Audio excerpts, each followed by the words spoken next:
सभी साथियों को नमस्कार, जय हिंद, जय भारत। अपन बात करेंगे आज नई अध्याय के साथ और नई शुरुआत के साथ। क्या करेंगे शुरुआत? नई शुरुआत करने जा रहे राजस्थान की कला और संस्कृति के बारे में कि कला और संस्कृति बेहद ही इम्पोर्टेंट जो हमारे आता है राजस्थान जीके में जो पोर्शन आ रहा है बहुत ही इम्पोर्टेंट पोर्शन है। इससे कोई भी आप प्रतियोगी परीक्षा ले लीजिए, इससे प्रश्न कन्फर्म आएगा।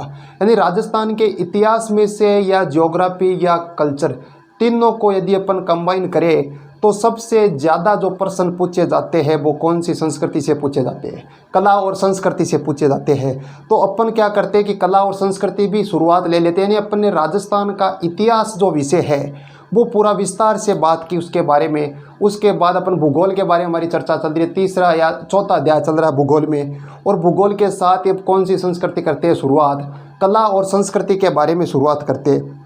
तो कला और संस्कृति के बारे में सबसे पहले यदि शुरुआत करें अपन तो सबसे पहले यदि देवताओं से शुरुआत अच्छी मानी जाती है तो अपन भी लोक देवताओं से शुरुआत करते। कौन से देवता? क्या लोक देवता अपन के जैसे आपको कहा जाए कि हनुमान जी महाराज लोक देवता है या क्या है, देवता है या लोक देवता है? तो आप ये नहीं कहेंगे कि लोक देवता, वो लोक देवता नहीं है, वो देवता है। अपन पढ़ेंगे लोक देवताओं के बारे में।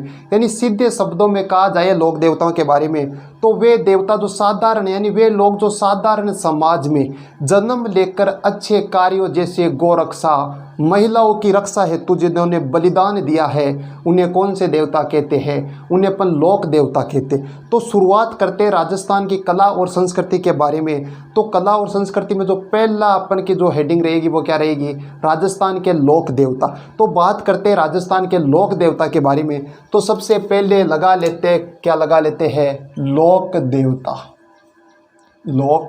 देवता। लोक देवता पढ़ेंगे आज अपन, ठीक है। लोक देवता यानी अपन पूरे विस्तार से पढ़ेंगे। मेन टारगेट अपन का जो रहेगा इस सिलेबस को लेकर यानी एसआई जो राजस्थान सब इंस्पेक्टर की भर्ती आती है उसमें पूरा गहराई से पूछा जाता है हर चीज़ को, तो अपन उसको लेकर चलते हैं। और जो भी उसके हिसाब से जितनी भी भर्तियाँ आती है सबको अपन कवर कर लेंगे। यानी कला और संस्कृति को अपन पूरे विस्तार से पढ़ेंगे। समय लग सकता है लेकिन पढ़ेंगे पूरे विस्तार से। तो बात करते हैं राजस्थान के लोक देवता। अब लोक देवता में पहला पॉइंट हमारा आता है कि लोक देवता क्या होता है। सबसे पहली हेडिंग आएगी लोक देवता क्या होता है। मैंने शुरुआत में कहा था कि ऐसे लोग, ठीक है, ऐसे व्यक्ति या ऐसे लोग जो अपने अच्छे कार्यों हेतु जिन्होंने गायों की रक्षा की या महिलाओं की रक्षा की, उनके लिए जो उन्होंने वीर गति प्राप्त की है वही कौन से देवता हो गए? लोक देवता हो गए। लोगों के लिए अपने प्राणों का त्याग करना वे कौन से देवता हो गए? वे लोक देवता हो गए। यानी देखते हैं कि साधारण समाज में जन्म लेकर साधारण समाज में जन्म लेकर, यानी परिभाषा हो गई कि साधारण समाज में जन्म लेकर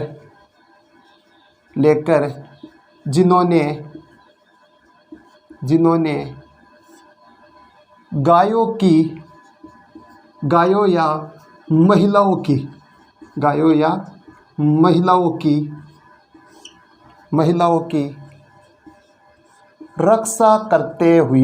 रक्षा करते हुए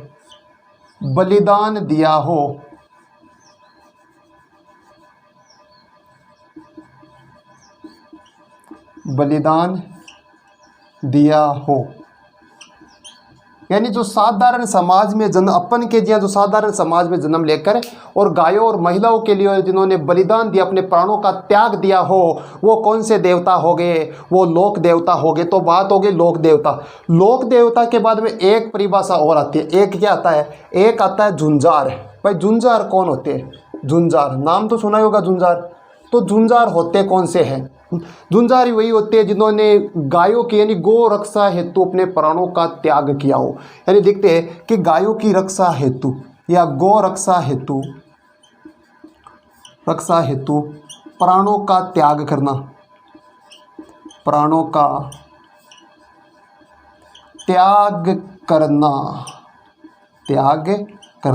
यानी गायों की रक्षा हेतु जिन्होंने अपने प्राणों को त्याग दिया हो वो कौन हो गए? वो झुंझार हो गए। झुंझार के बाद में एक और आता है पॉइंट। एक पॉइंट आता है कि खबी क्या होता है। खबी खब्बी क्या होता है? आपने गांव में सुना होगा कि फलाने फलाने में क्या आते हैं, पितर आते हैं। क्या आते हैं कि फलाने फलाने में छाएं आती है, पितर आते हैं। यानी पितृ पूजा से ख्याति प्राप्त जो देवता, जो लोक देवता है, वो कौन से हो गए? खब्बी हो गए। खब्बी किन्हें कहते हैं? जो पितृ पूजा से प्राप्त लोक देवता, यानी जिनको छायाएं आती है, बता देते हैं आगे की जो बताते हैं भाई क्या हो रहा है क्या नहीं हो रहा, जो बीत गया उनके बारे में, वो कौन बताते हैं? वो बताते खब्बी। यानी पितृ पूजा से ख्याति प्राप्त, पितृ पूजा से ख्याति प्राप्त, पितृ पूजा से ख्याति प्राप्त जो लोक देवता है वो कौन से हो गए? वो खब्बी हो गए। खब्बी के अलावा एक और आता है खारा मामा और मीठा मामा। खारा मामा बता देता हूँ कि खारा मामा वो होते हैं जिनके जानवर की बलि चढ़ती हो, जिन लोक देवताओं के जानवर की बलि दी जाती है, यानी साधारण भोग नहीं चढ़ता है, ठीक है, उनके जो जानवर की बलि दी जाती है वो कौन से देवता हो गए? वो तो हो गए खारा मामा। कौन से लोक देवता हो गए? खारा मामा। और मीठा मामा वो हो गए जिनके किसके जो साधारण भोग चढ़ता है चूरमा लड्डू का, वो कौन से हो गए? वो हो गए मीठा मामा। एक तो होता है खारा मामा, खारा मामा, और एक होता है मीठा मामा, मीठा मामा। यानी खारा मामा के तो जानवर की बलि चढ़ती है, जानवर की बलि चढ़ाई जाती है इनके। और जो मीठा मामा होता है इनके साधारण भोग चढ़ता है, साधारण भोग, इनके साधारण भोग चढ़ता है। ये हो गए सामान्य परिचय। यानी अपन तो अभी लोक देवताओं के अंदर नहीं गए हैं, अभी तो उनके आस पास ही घूम रहे हैं। अभी लोक देवता की शुरुआत हुई नहीं है, अभी तो क्या हो रहे, सामान्य जो परिभाषा है उनके चारों ओर इर्द गिर्द ही घूम रहे हैं। तो सामान्य हो गया अपन के क्या है? लोक देवता। लोक देवता पढ़ रहे हैं तो उनके बारे में जानकारी भी तो होना चाहिए अपन को। तो जानकारी हो गई पहली कि लोक देवता किसे कहते हैं, कि ऐसे लोग, ऐसे व्यक्तित्व के धनी लोग जो साधारण समाज में, अपन की तरह साधारण समाज में जन्म लेकर गौ रक्षा या महिलाओं की रक्षा हेतु जिन्होंने अपने प्राणों का त्याग दिया हो, वो कौन से लोक देवता हो गए? उन्हें कहते हैं लोक देवता। लोक देवता के बाद दूसरा आता है पॉइंट, झुंझार क्या होता है? जिन्होंने गौ रक्षा हेतु अपने प्राणों का बलिदान दिया हो, त्याग दिया हो, वो कौन से देवता हो गए? वो लोक देवता अपन के हो गए झुंझार। झुंझार के बाद में आता है खब्बी। पितृ पूजा से ख्याति प्राप्त होते हैं, वो कौन से हो गए? वो खब्बी हो गए। खब्बी के अलावा खारा मामा, मीठा मामा। खारा हो गया यानी खारा का मतलब क्या? जिनके जानवर की बलि चढ़ती हो। मीठा मामा जिनके साधारण भोग चढ़ता हो, लड्डू चूरमे का चढ़ता हो, वो कौन से हो गए? वो हो गए मीठा मामा। ये तो हो गई सामान्य रूपरेखा है। अब शुरुआत करते हैं लोक देवता के बारे में। पहले बात करें, एक और आता है नाम, एक नाम और आता है, एक होता है कि पंचपीर किन्हें कहते हैं? पंचपीर। यानी पंचपीर कौन कौन से लोक देवता? यानी पंचपीर का मतलब सीधा सीधा हो गया कि जिन्हें सर्व समाज के लोग, यानी सभी समाज के लोग समान रूप से जिन्हें पूजे, वो कौन हो गए? वो हो गए पीर। और पीर कितने राजस्थान में? 5 है, तो हो गए पंचपीर। तो पंचपीर पढ़ेंगे सबसे पहले। उनके बारे में जो और भी लोक देवता यानी छोटे मोटे और भी देवता आते हैं, उनके बारे में पूरे विस्तार से बात करेंगे। तो सबसे पहले इनके बारे में बात करते हैं एक बार। पंचपीर, भाई पंचपीर है कौन कौन से? तो लिख लेते हैं कि पंचपीर,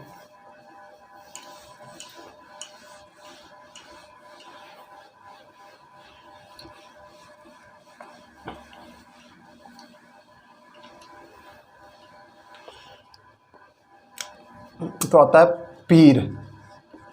पीर आगे भाई, पीर यानी सभी समाज में समान रूप से पूजे जाते हैं।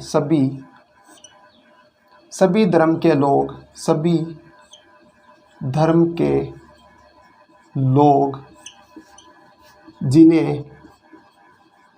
जिन्हें समान रूप से पूजे, समान रूप से पूजे, जिनकी पूजा हिंदू मुस्लिम सभी धर्म के लोग समान रूप से करें, उन्हें उन्हें क्या कहते हैं? उन्हें तो पीर कहते हैं। और पीरों की संख्या कितनी है? 5 है। कौन कौन से पीर हो गए? तो एक ट्रिक आता, ट्रिक का नाम है गोरापा। हमें दो, गोरापा हमें दो। ये हो गई ट्रिक। यानी कई बार छोटे मोटे जो एग्ज़ाम होते हैं उनमें पूछ लिया जाता है, जैसे पीटीटी का हो गया, बीएसटीसी का हो गया, जो छोटे लेवल के कॉलेज स्तर के या स्कूल लेवल के जो एग्ज़ाम होते हैं उनमें पूछ लिया जाता है कि भाई निम्न में से कौन से पीर है और कौन से नहीं है, कि पंच पीरों में कौन शामिल है और कौन नहीं है। तो इनसे हो गया, गो से हो गया गोगा जी, गो से हो गया गोगा जी, रा से हो गया रामदेव जी, रामदेव जी, पा से हो गया पाबू जी, पाबू जी, है से हो गया हड़बू जी, हड़बू जी, मे से हो गया मेहा मांगलिया, मेहा मांगलिया, मेहा मांगलिया। ये हो गए अपन के पंचपीर। भाई पंचपीर कौन कौन से हो गए? पंचपीर का मतलब, पीर का मतलब सीधा सीधा हो गया जिन्हें समान रूप से सभी धर्म के लोग समान रूप से जिन्हें पूजे, वो क्या हो गए? वो पीर हो गए। राजस्थान में पीर कितने हैं? 5 है, इस कारण इन्हें कहते हैं पंचपीर। अब पीरों को उठाते एक एक करके, तो सबसे पहले उठाते अपन गोगा जी को। किनको उठाते हैं? गोगा जी को उठाते हैं सबसे पहले।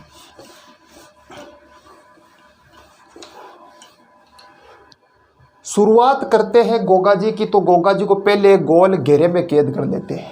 ठीक है, गोल घेरे में कैद करके सभी लोक देवताओं को पढ़ेंगे, तो यहाँ रख देते हैं गोगा जी को, बैठा देते हैं गोगा जी। गांव गांव खेजड़ी, गांव गांव गोगो, गोगा जी। तो गोगा जी होते हैं लोक देवता, पंच पीरों में शामिल है। तो इनका सामान्य परिचय क्या? पहले सामान्य परिचय के बाद में बात करेंगे। फिर गोगा जी को लोक देवता क्यों कहते हैं? ऐसा कौन सा तीर लगा दिया गोगा जी ने कि इन्हें लोक देवता के रूप में पूजा जाता? अपन को तो नहीं पूजा जाता, गांव वाले गालियां निकालते हैं, गालियां निकालते, लेकिन कोई पूजा उजा नहीं जाता। फिर इन्होंने कौन सा तीर लगा दिया कि इन्हें पूजते हैं लोक देवता के रूप में? तो इनके तीर की बात करें तो सबसे पहले इनका जन्म की बात करते हैं। सबसे पहले बात करते हैं जन्म। भाई जन्म कहाँ हुआ और कब हुआ? देखो गोगा जी कितने अक्षर का है? 1 2 3, 3 अक्षर का है। यदि 3 लिखते हैं अपन तो पहले 0 लगाया जाता है, फिर लिखा जाता है 3। अकेले 3 को नहीं लिखते हैं। ठीक है, अब 3 आ गया तो 1 भी तो लिखो, सीधा 3 ही तोड़ी आता है। तो 3 नहीं तो चलो 1 और लिख देते हैं। 1 लिख दिया और 1 0 और कर दो, तो ये हो गया 1003 विक्रमी संवत। विक्रमी संवत, विक्रमी संवत आएगा सभी में। यानी लोक देवताओं से जो भी प्रश्न पूछे जाएंगे उनमें विक्रमी संवत दिया होगा, ईस्वी दिया हुआ नहीं होगा। तो आपको विक्रमी संवत से ईस्वी ज्ञात करना भी आना चाहिए। तो विक्रमी संवत से यदि अपन ईस्वी ज्ञात करते हैं तो इनमें से माइनस कर दो 57, माइनस 57 कर दो, आपके ईस्वी आ जाएगा। ठीक है, ये हो गया सीधा तरीका। आगे बात करें भाई 1003 में इनका विक्रमी संवत 1003 में इनका क्या हो गया? जन्म हो गया। तो जन्म हो गया तो जगह कौन सी है? तो जगह की बात करें तो ददरेवा, ददरेवा। और ददरेवा कहाँ पड़ता है? ददरेवा तो चूरू में पड़ता है। सबसे ठंडा और गर्म जिला है चूरू। तो चूरू में कहाँ पड़ता है? तो चूरू में पड़ता है ददरेवा में। ददरेवा चूरू में इनका क्या है? जन्म स्थान है। ये हो गया जन्म। अब जन्म हो गया तो पिताजी का नाम भी याद रखो। तो पिता का नाम क्या है? कौन सा सिंह है? तो जेवर सिंह। कौन सा सिंह है? जेवर सिंह। पिता का नाम जेवर सिंह हो गया तो माता का नाम भी आएगा। तो माता का नाम क्या है? माता का नाम है बाछल देवी, बाछल, बाछल दे। माता का नाम कौन सी दे है? तो माता का नाम है बाछल दे। बाछल दे आ गया। अब जो जेवर सिंह जी की एक पत्नी और है, उस पत्नी का नाम क्या है? तो उसका नाम है कांछल दे, कांछल दे। एक का नाम कौन सी दे? कांछल दे है। और कांछल दे के 2 पुत्र हैं, एक का नाम है अर्जन और दूसरे का नाम है सर्जन। एक का नाम अर्जन, दूसरे का नाम सर्जन। ये हो गया अर्जन और सर्जन। अब अपन के जो गोगा जी है, गोगा जी के मौसेरे भाई हो गए अर्जन और सर्जन। यहाँ तक की जानकारी सबके खोपड़े में सेट हो गई होगी। ये तो सामान्य परिचय है, रटने की जरूरत है ही नहीं। गोगा जी 3 अक्षर के है तो 0 3 लगा दिया, आगे क्या लगा दिया? 3 से शुरुआत करें तो पहले 1 तो आएगा ही, तो 1 लगा दिया, फिर 1 जीरा और लगा दिया, जीरे के पास जीरा रख दिया तो डबल जीरा हो गया। क्या हो गया? डबल जीरा हो गया। तो 1003 विक्रमी संवत है, ईस्वी नहीं है। यदि विक्रमी संवत से अपन को ईस्वी निकालना है तो -57 कर दो। कितनी कर दो? -57 कर दो तो आ जाएगी अपन के ईस्वी में। और जन्म स्थान कौन सा है? चूरू। कहाँ है? ददरेवा चूरू। ददरेवा चूरू के बाद आगे चले तो पिता का नाम कौन सा सिंह है? जेवर सिंह। बस ज़्यादा माता पची करनी है ही नहीं। कौन सा सिंह हो गया? जेवर सिंह हो गया। माता का नाम क्या है? बादशल दे है। बादशल से काछल दोनों बहनें, तो काछल का 2 बेटे हो गए। एक का नाम अर्जुन, दूसरे का नाम क्या है? सर्जन है। ये हो गई। अब यहाँ तक हो गया तो गोगा जी का अब गुरु भी आएगा। तो गुरु जी का नाम क्या है? गुरु का नाम गुरु गोरखनाथ। कौन सा नाथ है रे? गुरु गोरखनाथ। ये हो गया गुरु। कहा जाता है कि जेवर सिंह जी के कोई पुत्र, कोई संतान की प्राप्ति नहीं हुई। संतान की प्राप्ति नहीं होने पर जेवर सिंह जी इधर उधर भटक रहे। भटकते भटकते एक दिन किसके पास चले गए?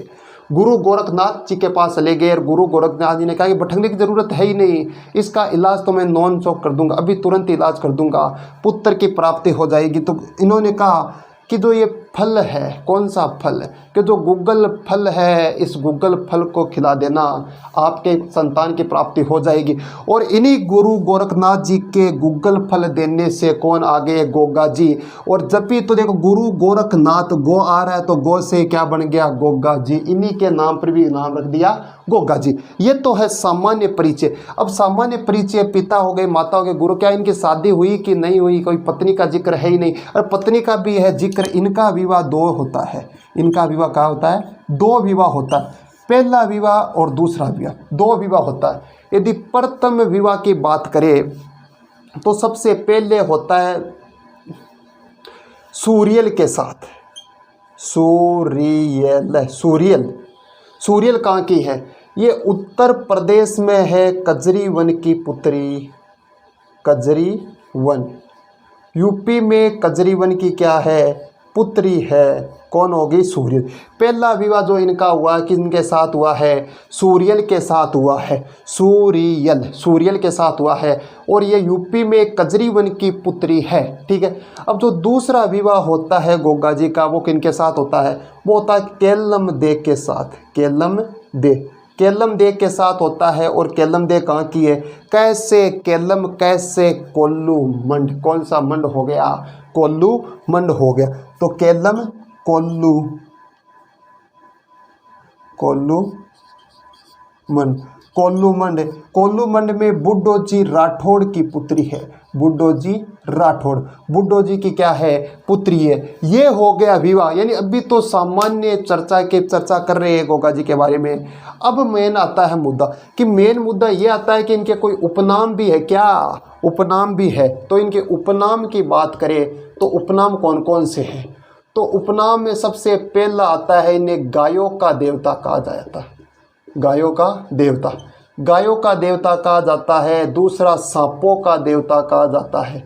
सांपों का देवता, गायों का देवता, सांपों का देवता। तीसरी बात करें तो इन्हें कहा जाता है जाहर पीर। जाहर पीर कहा जाता है। जार पीर तो गजनवी ने कहा था। किसने कहा? गजनवी ने कहा था। और इन्हें जिंदा पीर कहा जाता है। जिंदा पीर कहा जाता है। ये हो गए इनके सामान्य उपनाम। एक नाम और लिख दो, इन्हें राजा मंडुलिक भी कहा जाता है। राजा मंडुलिक, राजा मंडुलिक भी कहा जाता है। ये हो गए गोगा जी के उपनाम। उपनाम की बात करें तो सबसे पहले इन्हें गायों का देवता कहते हैं, सांपों का देवता कहते हैं, जाहर पीर कहते हैं, जिंदा पीर कहते हैं, राजा मंडुलिक कहते हैं। अब इन्हें गायों का देवता क्यों कहते हैं, सांपों का देवता? क्योंकि सांपों के सबसे बड़े देवता गोगा जी। और भी है छोटे 2-4 देवता, लेकिन जो ज़्यादा प्रॉपर है, जो सबसे इम्पोर्टेंट देवता माने जाते हैं सांपों के, वो कौन से हो गए? गोगा जी हो गए। तो सबसे पहले बात करते हैं कि इन्हें गायों का देवता क्यों कहते हैं और सांपों का देवता क्यों कहते हैं। तो इसके बारे में बात करें। सबसे उपनाम की बात कर रहे थे अपन भाई, अपन के उपनाम चल रहे थे गोगा जी के। तो उपनाम में सबसे पहला आ गया गायों का देवता। भाई गायों का देवता क्यों कहते हैं गोगा जी को? गोगा जी को गायों का देवता, अपने पहले अभी बात की भाई, गोगा जी के जो मौसेरे भाई थे, मौसेरे भाई, मौसेरे भाई का नाम था, एक का नाम था अर्जन और एक का नाम था सर्जन, अर्जन और सर्जन। और इधर कौन अपन के गोगा जी है, इधर कौन से देव है, गोगा जी है, गोगा जी है।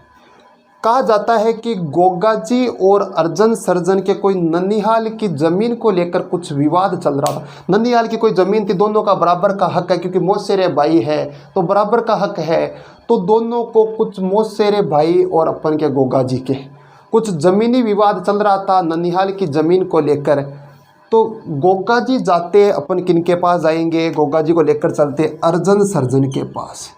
अर्जन सर्जन के पास गए, अर्जन सर्जन कहा कि और कैसे हो अर्जन सर्जन ने कहा कि ठीक है, और गोगा जी आप सुनाओ आप कैसे हो, कि सुनाएंगे बाद में, पहले जो अपन का वो ज़मीन वाला विवाद चल रहा है उसका कुछ कर लेते हैं, बैठ के शांति से मामले को निपटा लेते हैं।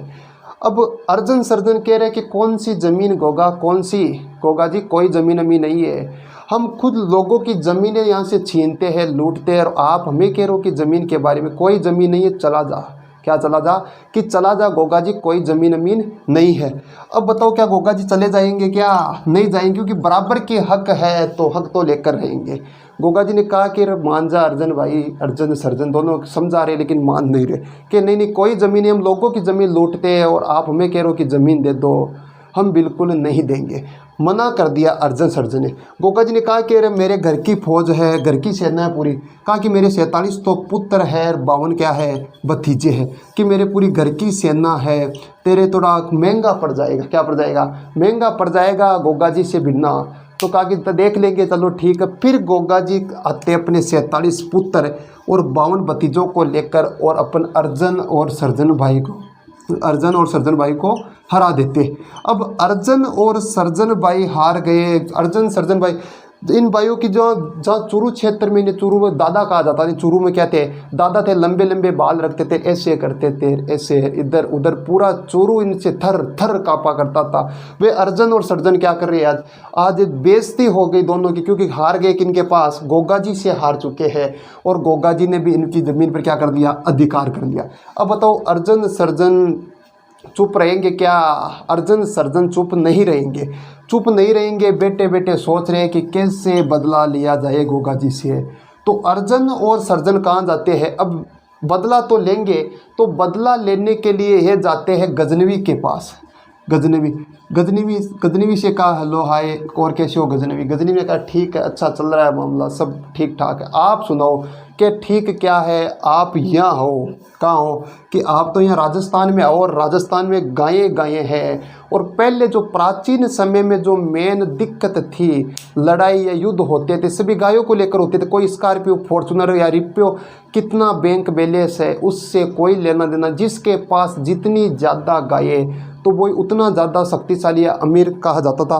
तो सबसे ज़्यादा गाय थी गोगा जी के पास। अब गोगा जी से तो लड़ने वाला कोई राजस्थान में कोई माई का लाल था नहीं, तो कौन से लाल को लेके आए, तो लाल आया था गजनवी। कौन आया, गजनवी आता है लड़ने के लिए। गजनवी अर्जन सर्जन मिलकर गोगा जी की गायें सांचौर जालोर में लूट लेते हैं।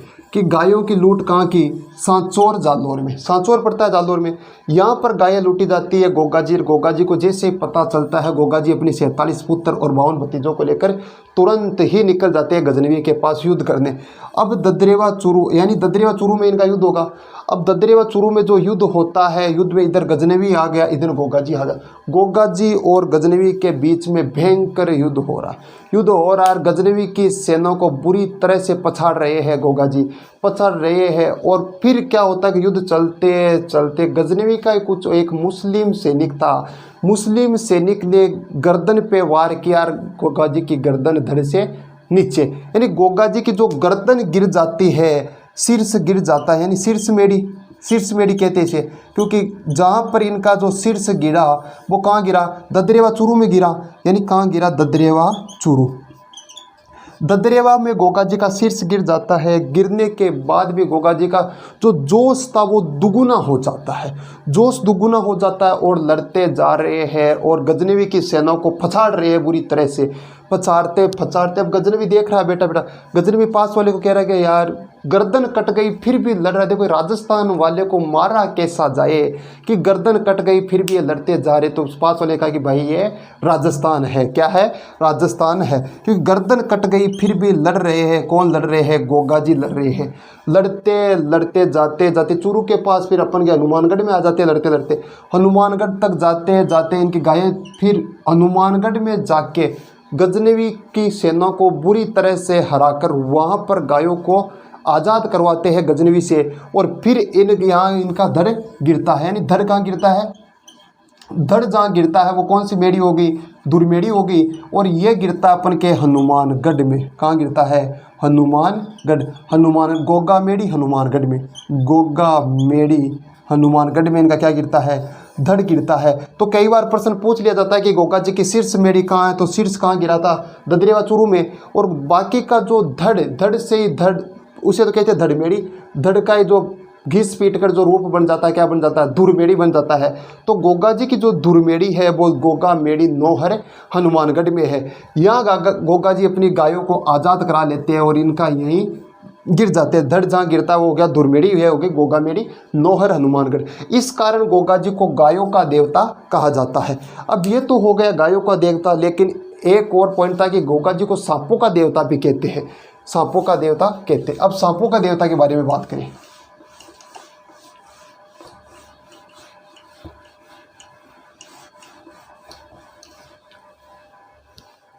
दूसरा था सांपों का देवता। सांपों का देवता यानी सांपों के देवता और भी तेजाजीर है, लेकिन सबसे बड़े देवता की बात करें, मेन स्पेशलिस्ट है सांपों में, वो कौन थे? अपन के गोगा जी थे।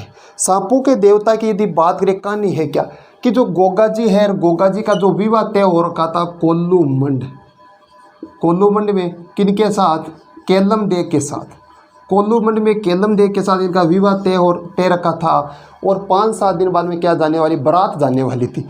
लेकिन अब गोगा जी तो अपन के यहाँ मॉल में शॉपिंग वॉकिंग कर रहे हैं, कपड़े पे खरीद रहे हैं, दोस्त भी थे और घर पे नागिन डांस चल रहा है, सब भी चल रहा है। अचानक घर पे कॉल आता है। अचानक घर पे कॉल आता है कि केलम देव को किसी सर्प ने धंस लिया।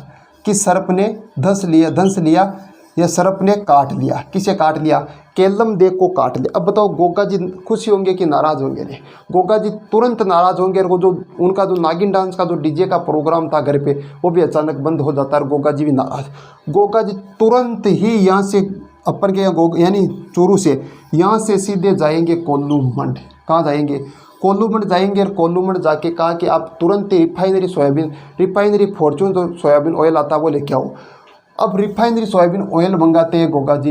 ये ऑयल मंगा लिया। यहाँ जो भट्टी लगाई हुई है, भट्टी लगा दी और पास में टेबल डाल के यहाँ बैठ गए गोगा जी। अपने गोगा जी यहाँ बैठे और वहाँ से क्योंकि गोगा जी के जो गुरु है, गुरु का नाम क्या है? गोरखनाथ है। और उन्हें भी सांपों में सिद्धि प्राप्त है। तो बताओ गुरु जी को सिद्धि प्राप्त है तो शिष्य को तो होगी।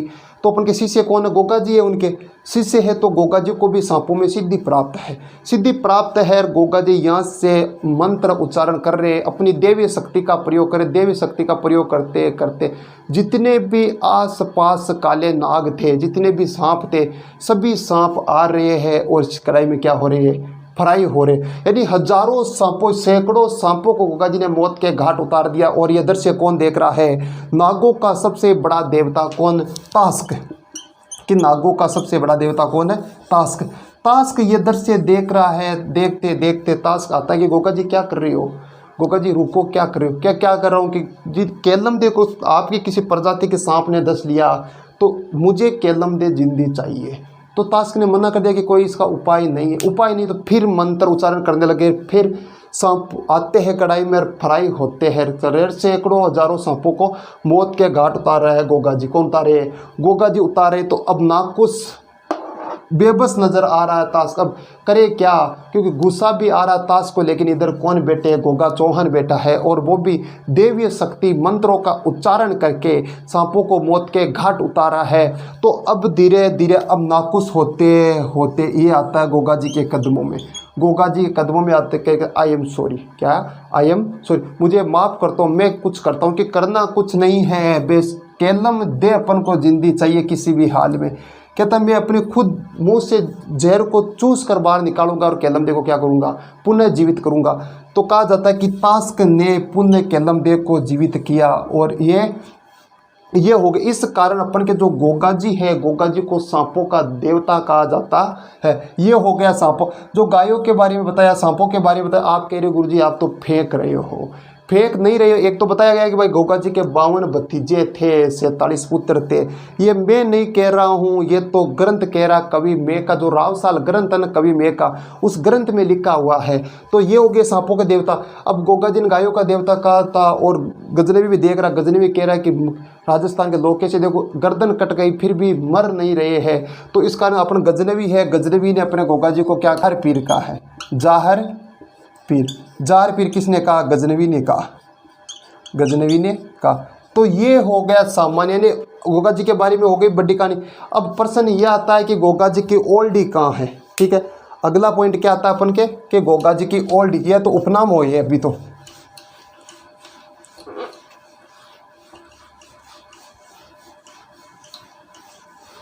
अब अगला है कि गोगा जी की ओल्डी कहाँ है, ओल्डी।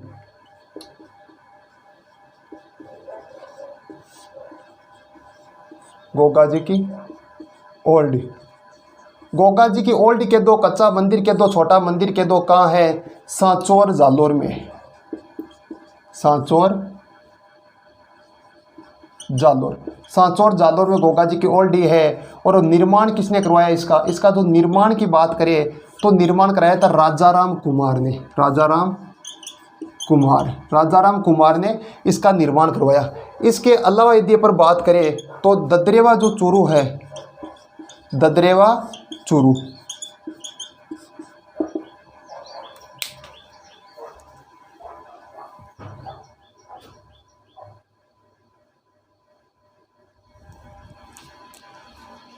इसके अलावा बात करें ददरेवा चूरू, तो ददरेवा चूरू में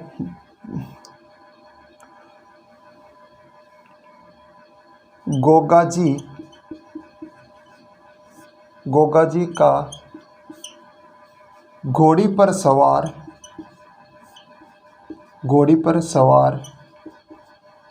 प्रतिमा, कि गोगा जी की जो घोड़ी पर सवार प्रतिमा है वो भी अपन के कहाँ है, ददरेवा चूरू में।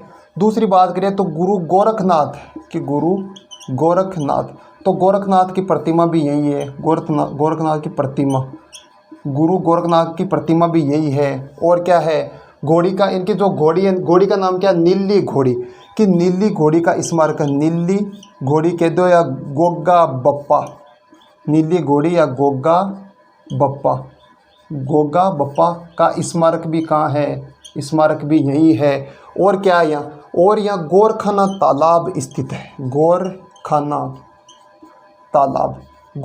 तालाब स्थित है। और कहा जाता है कि इस तालाब की जो मिट्टी है वो सर्पदंश पर लगाने पर ठीक हो जाता है।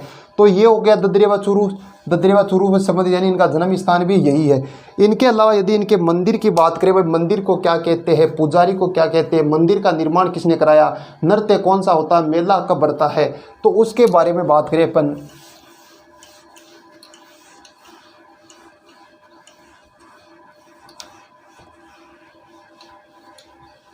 तो मंदिर की बात करें तो सबसे पहले मंदिर बना ही लेते हैं, तो मंदिर बनाते हैं सबसे पहले। ठीक है, मंदिर बनाते हैं, तो मंदिर बन के तैयार हो रहा अपन का, ये बन रहा है मंदिर और ये बन गया झंडा। ठीक है, मंदिर बन रहा है। अब मंदिर बन गया, मंदिर में जाएंगे अपन, मंदिर में जाते हैं तो मूर्ति है पहले, तो इस पर मूर्ति बनी हुई है, मूर्ति किसकी है,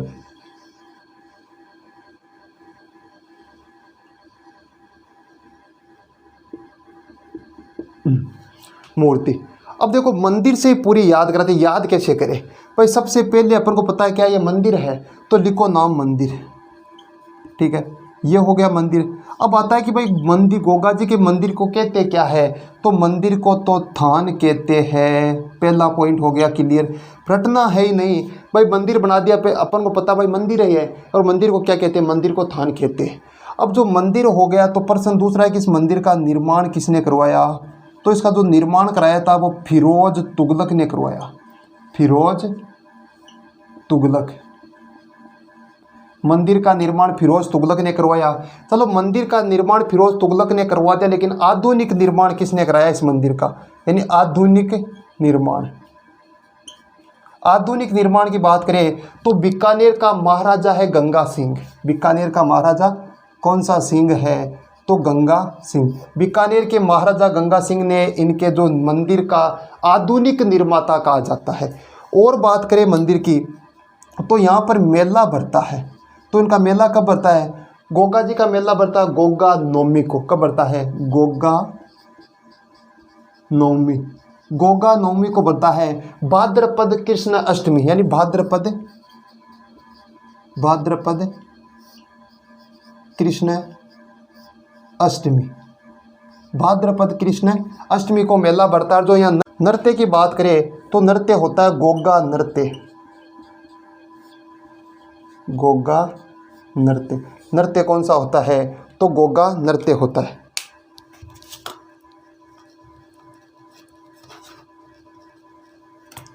गोगा नृत्य होता है। ये हो गया अपन। तो देखो अभी तो शुरुआत की, शुरुआत में इतने पॉइंट आ गए। कैसे आ गए कि सबसे पहले अपने मंदिर बनाया, तो दिमाग में क्वेश्चन आया कि भाई है क्या ये? अपन को पता है भाई मंदिर है, तो मंदिर को क्या कहते हैं? थान कहते हैं। अब प्रश्न दूसरा है कि भाई जो मंदिर बनाया थान कहते हैं, इसका निर्माण किसने कराया?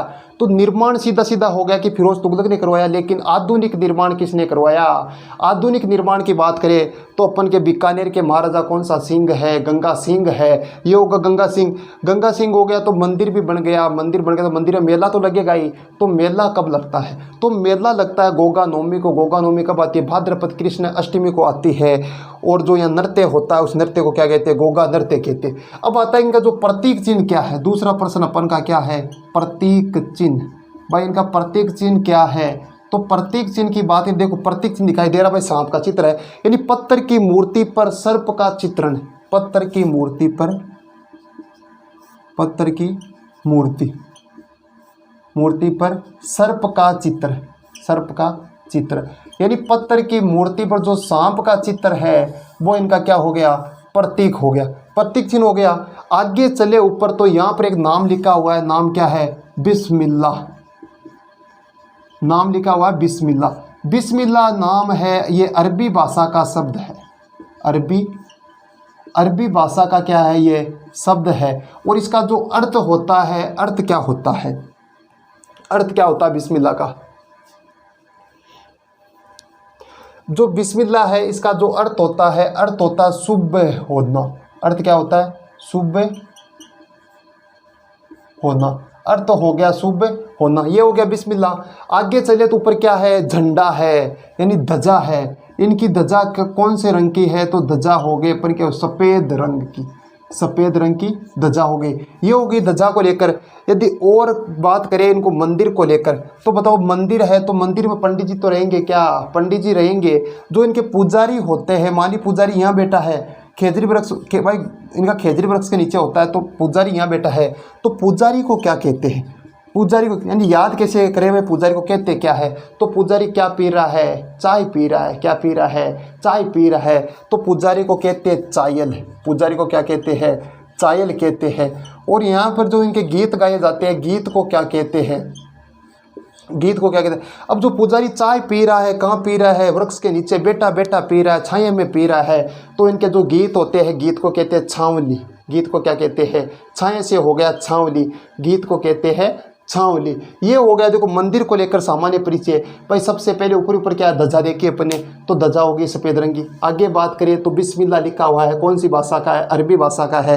अर्थ होता है शुभ होना। प्रतीक चिन्ह क्या होता है? पत्थर की मूर्ति पर सर्प का चित्रण होता है। मंदिर को थान कहते हैं। निर्माण फिरोज तुगलक ने कराया। आधुनिक निर्माण गंगा सिंह। मेला गोगा नवमी। भाद्रपद कृष्ण अष्टमी को गोगा नृत्य होता है। पुजारी को चायल कहते हैं, गीत को छावली कहते हैं। पुजारी को, अब पुजारी हो गया तो यहाँ पर तो दो तरह की पूजा होती है। जो पहली होती है यानी 11 माह, 11 माह तो करता है अपन मुस्लिम जाति का, क्याम खानी जाति का, क्याम खानी यानी क्याम खानी जाति का करता है यह पूजा 11 महीने तो। और 1 माह जो पूजा करता है वो मेहर करता है। मेहर मेघवाल, मेहर मेघवाल क्या करता है? यहाँ पूजा करता है। ये हो गया पुजारी पूजा को लेकर। अब देखो अपन के जो अपन ने गोगा जी पढ़े, गोगा जी पूरे विस्तार। पहले तो अपने सबसे पहले लोक देवता की सामान्य चर्चा की भाई होता क्या है, रूपरेखा तैयार की। उसके बाद में अपने क्या पढ़ा, गोगा जी पढ़ा। गोगा जी आज हमारा विधिवत रूप से समापन हो गया। गोगा जी को लेकर जितने भी प्रश्न आते हैं प्रतियोगी परीक्षा में, इससे बाहर कुछ नहीं जाएगा। यानी पूरे विस्तार से बताने की मैंने समझने की कोशिश की है, यहाँ तक की जानकारी सबके खोपड़े में सेट हो गई होगी। आगे की चर्चा करेंगे हम अपनी अगली क्लास में। तब तक के लिए सभी साथियों को नमस्कार, जय हिंद।